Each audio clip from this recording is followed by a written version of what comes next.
Hola.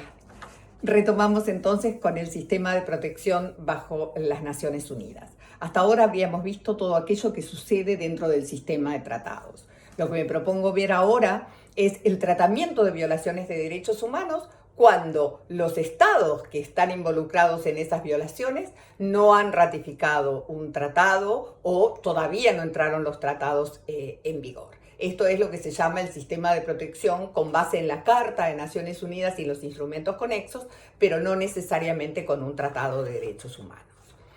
Cuando la ONU se establece y cuando se establece la Comisión de Derechos Humanos en 1946, los ciudadanos del mundo empiezan a reclamar por sus derechos.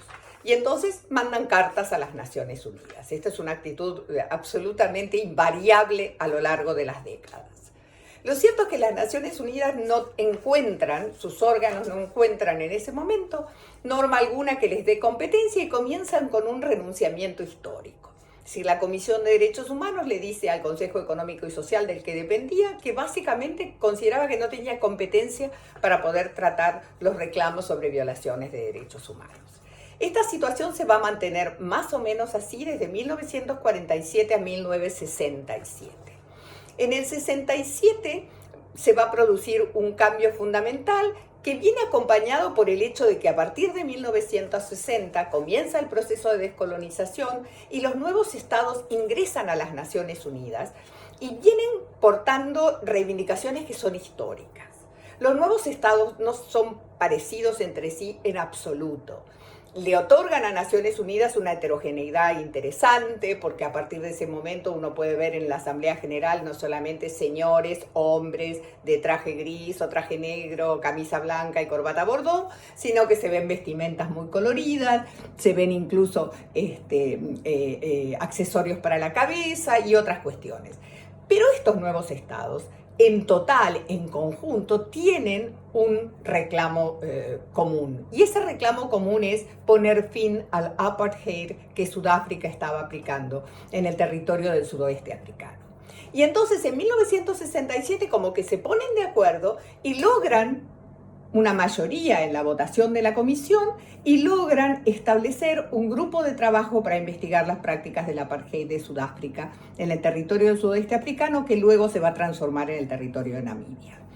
Esto, que es un grupo de trabajo que recibe información de víctimas y de organizaciones no gubernamentales, va a ir cambiando de formato, pero se va a mantener hasta 1994, en que el presidente Mandela se haga cargo del poder en la República de Sudáfrica. Cuando esto está así, los estados que estaban en la comisión desde hacía tiempo intentan lograr algunas otras cosas. Pero básicamente la lección que deja la llegada de los nuevos estados y la forma en la que todos los estados están negociando en la comisión es que se necesita una decisión política respecto de una determinada violación de derechos humanos para que haya un mecanismo de respuesta en la ONU. En 1970 se va a adoptar un mecanismo general para poder investigar las prácticas sistemáticas y generalizadas de violaciones de derechos humanos en el mundo, la resolución 1503 Romano 48, y esta va a ser una resolución que va a tomar lo que había allí, lo que eran las prácticas diplomáticas habituales, que por cierto no computaban ocuparse de las personas físicas, que se ocupaban de otras cosas. Este procedimiento va a tener dos etapas, una primera etapa confidencial en la cual se va a tener al Estado en la sala de la comisión y se le va a decir, bueno, usted ha hecho todas estas cosas, qué explicaciones tiene para darnos, qué se propone hacer en el futuro.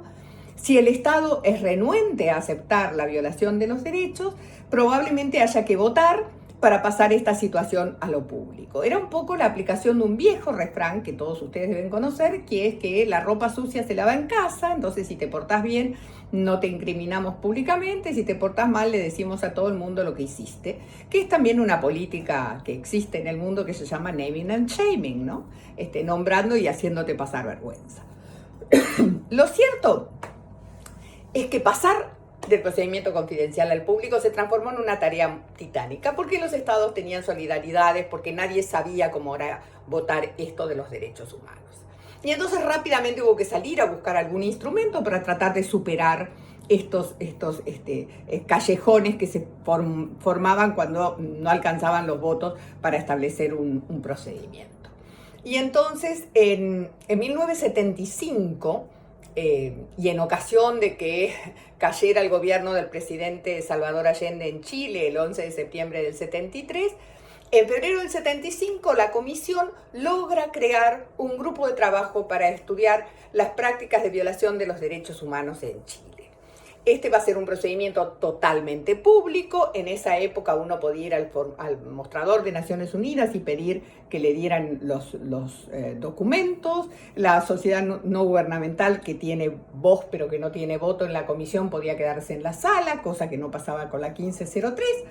Y entonces, de alguna manera, esto va a terminar siendo un procedimiento especial que tiene en cuenta un país, lo que después vamos a llamar los procedimientos especiales geográficos o por países. El procedimiento de Chile va a quedar en pie con distintos formatos hasta 1991, cuando cae la dictadura del general Pinochet y el presidente Patricio Aylwin se hace cargo del gobierno en Santiago. Después de la democracia de Allende cae la del vecino trasandino, o sea, la de los argentinos.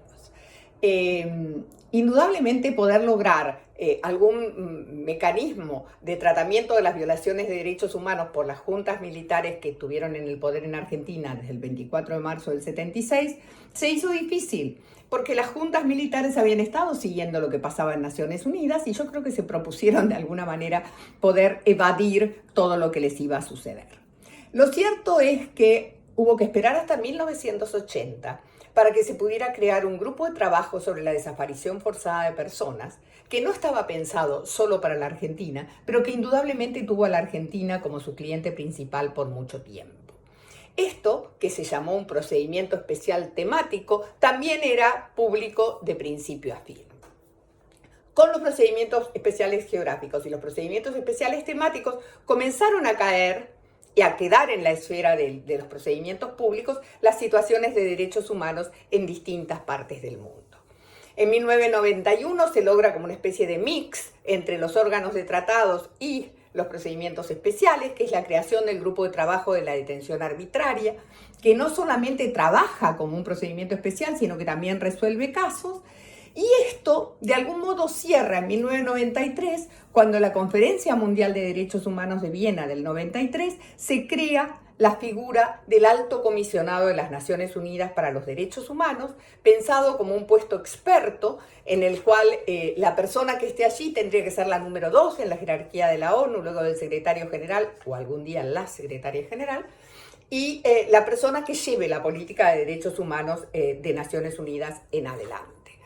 Lo cierto es que en cualquiera de todos estos ámbitos, y hoy en el contexto de la Oficina del Alto Comisionado de las Naciones Unidas para los Derechos Humanos, lo que tenemos es un grupo de expertos, de personas como ustedes o como yo, que van a tomar un mandato, que van a confrontar la conducta de un Estado con las normas de aplicación en ese Estado. En cada caso van a ser distintas. Y si no hay ningún tratado de derechos humanos en vigor, lo que van a hacer es aplicar la Declaración Universal de Derechos Humanos y las otras normas que se hayan transformado en normas consuetudinarias internacionales y que por tanto obliguen al Estado.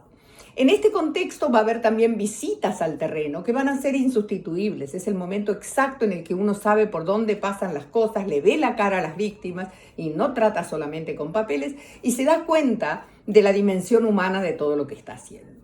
Estos informes que luego preparan los relatores especiales o los expertos independientes son considerados en la Comisión de Derechos Humanos hasta el 2006 y luego en el Consejo de Derechos Humanos a partir de esa fecha, en una sesión pública en la que quien asumió el mandato va y explica qué es lo que hizo, los estados preguntan, hay un diálogo interactivo y luego el Consejo produce una resolución en la que dice qué es lo que espera que suceda en cada una de esas situaciones.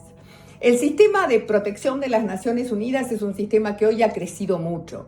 Los mandatos geográficos son cada vez menores, pero los mandatos temáticos son muy grandes. A partir del año 2000 se sumaron los derechos económicos, sociales, culturales y ambientales. Y además hay grupos de trabajo que son cross-cutting, que cruzan derechos civiles y políticos, económicos, sociales y culturales, que se ocupan de temáticas específicas. Es decir, que se hacen foco en la situación específica de un grupo de sujetos de derechos humanos o de una determinada patología. Todo esto indudablemente no impide de que pueda existir a esta altura procedimientos en el ámbito de los tratados. Y los dos juntos lo que hacen es empujar la marca hacia niveles más altos de protección de los derechos humanos.